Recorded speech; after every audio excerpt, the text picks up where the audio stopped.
Ya Sayyidi Ya Rasulullah Ya man lahul jahu indallah. Soal melihat Allah di akhirat. Ya, menurut kami orang-orang Syiah, Allah itu gak bisa dilihat di akhirat. Saya bilang pada dia, itu kalau yang dilihat benda berhadap-hadapan.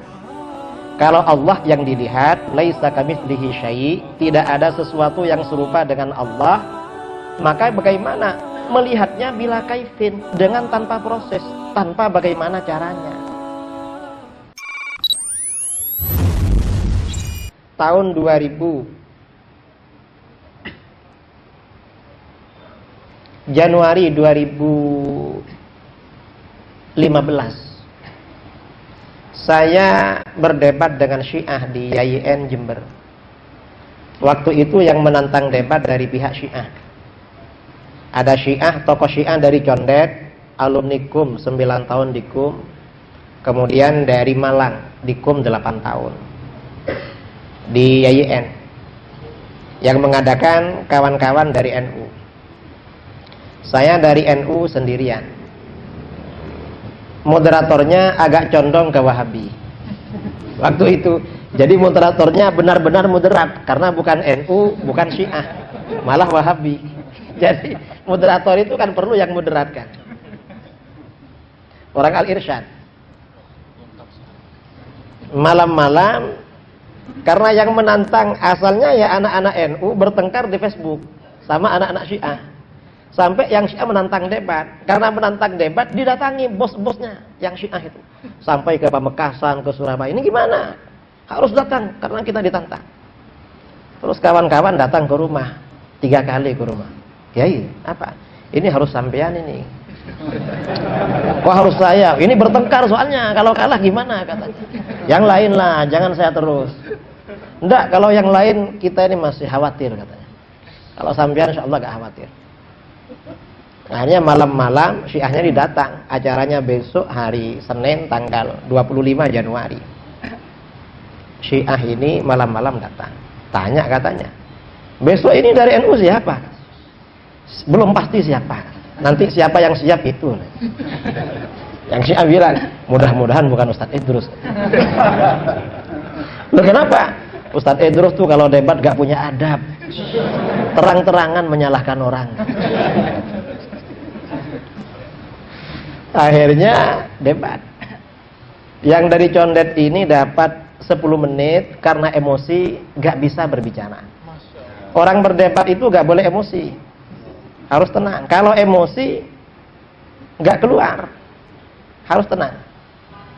Yang apa? Yang dari Condet ini terpancing. Saya pancing-pancing, saya ajak canda malah emosi. Gak bisa keluar, cuma marah-marah gitu. Akhirnya kawannya yang dari Malang. Yang dari Malang ini ya setiap berbicara saya ulur-ulur. Apa namanya? Kita ini kalau berdebat kayak Muhammad Ali tinju. Musuh tuh dirangkul, setelah dekat dijotos gitu. Itu teori, dulu sering nonton masih kecil. Dapat acaranya 2 jam, dapat 1 jam. Yang Syiah ini begini, Ustaz, apa? Gimana kalau debat ini kita gak pakai moderator? Terus maunya apa? Langsung aja katanya. Itu kan namanya gertak kan? Kita ini kalau digertak jangan takut. Coba saja, coba gertak lebih ya, volumenya gertakannya lebih dari dia. Loh, saya gak pakai moderator gak apa-apa katanya. Tapi kan dari tadi kamu kewalahan, padahal pakai moderator. Kira-kira kalau gak pakai bagaimana? Jangan-jangan tambah berat buat kamu. Oh ya sudah, pakai moderator aja. Nah, jadi isinya ketawa. Kamu ini mau pakai moderator, tidak pakai moderator, soal apa yang mau didebatkan? Soal melihat Allah di akhirat. Oh soal itu.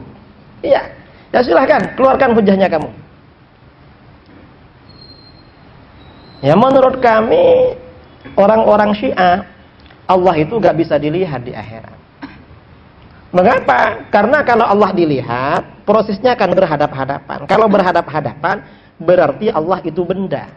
Kalau benda, berarti Allah perkara baru. Karenanya berarti Allah gak bisa dilihat.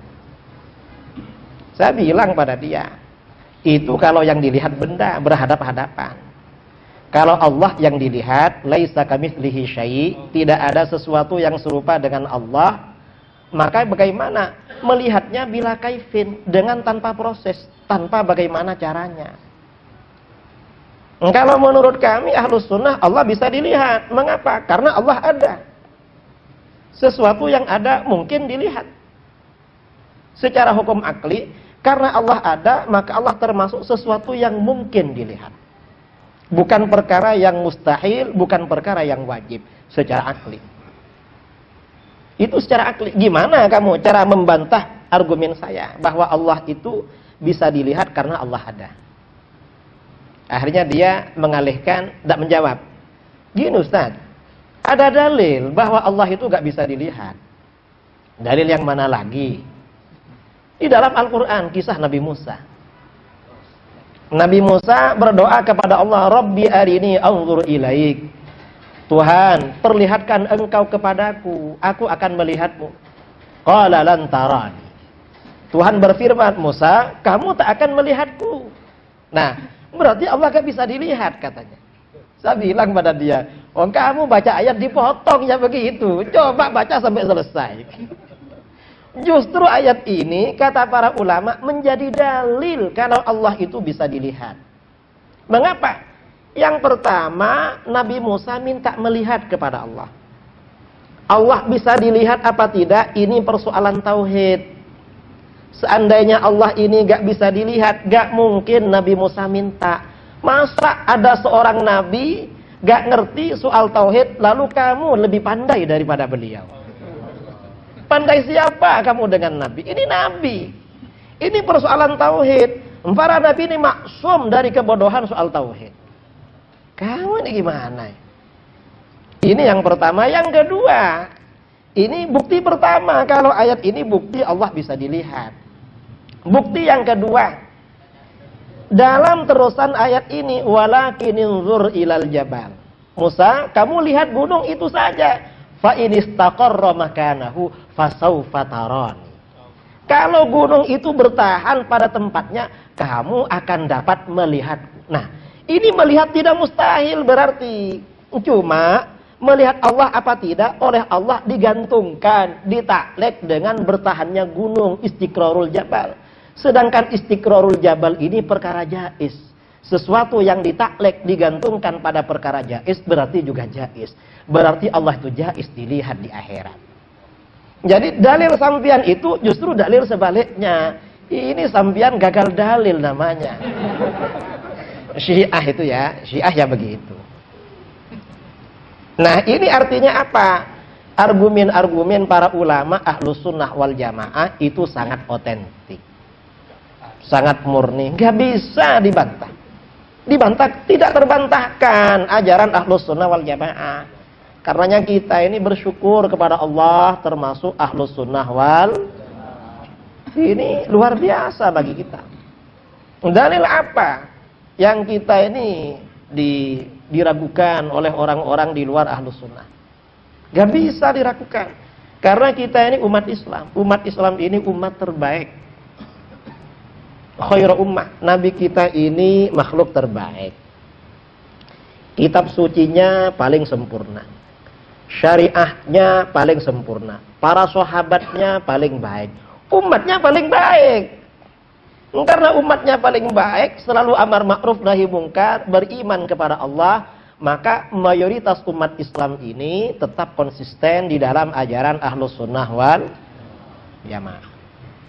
Karena tetap konsisten di dalam ajaran Ahlus Sunnah, para ulamanya ini banyak yang memikirkan akidah Ahlus Sunnah. Maka setiap persoalan yang terdapat di dalam akidah Ahlus Sunnah wal Jamaah ini selalu menang di dalam arena perdebatan. Ini contoh yang dengan Syiah. Contoh lagi ya, ini uji keotentikan, kemurnian. Hizbut Tahrir. Contoh lah. Karena kalau akidah ini kalau diceritakan kayak ngaji, nanti sampean ngantuk.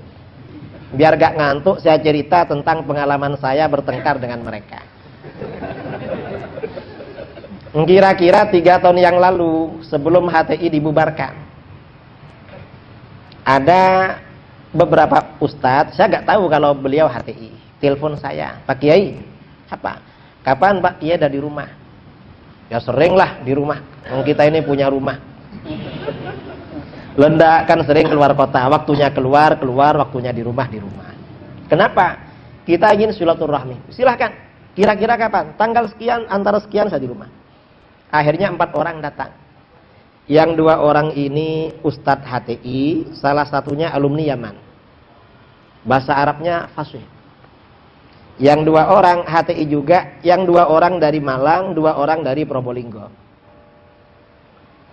Sampai di rumah, setelah namanya tamu ya kita kasih hidangan, dan kita agak mau bicara akidah. Saya tidak memulai, kalau ada tamu Syiah atau apa, nggak pernah memulai dialog.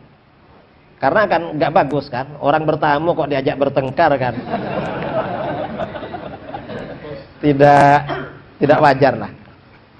Setelah duduk, mereka ini duduk, Kiai, apa? Kita ini dari Hizbut Tahrir minta tolong lah. Loh, minta tolong apa? Tolong kalau ceramah jangan beda-bedakan HTI dengan Aswaja. Kenapa? HTI dan Aswaja itu sama, Kiai, gak ada bedanya. Saya tahu kalau mereka 4 ini asalnya orang Aswaja.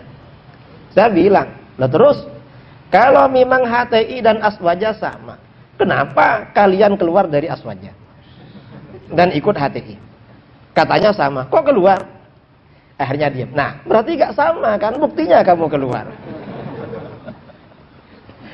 Akhirnya kata mereka, apa perbedaannya Kiai? Loh, kok tanya ke saya? Kan yang keluar sampai ya.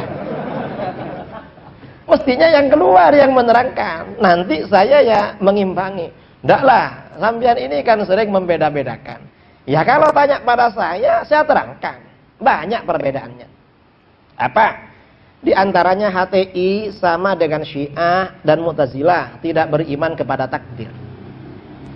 Menurut kamu, menurut kalian, perbuatan manusia yang disengaja bukan ciptaan Allah, bukan ketentuan Allah, tapi ciptaan manusia dan ketentuan manusia.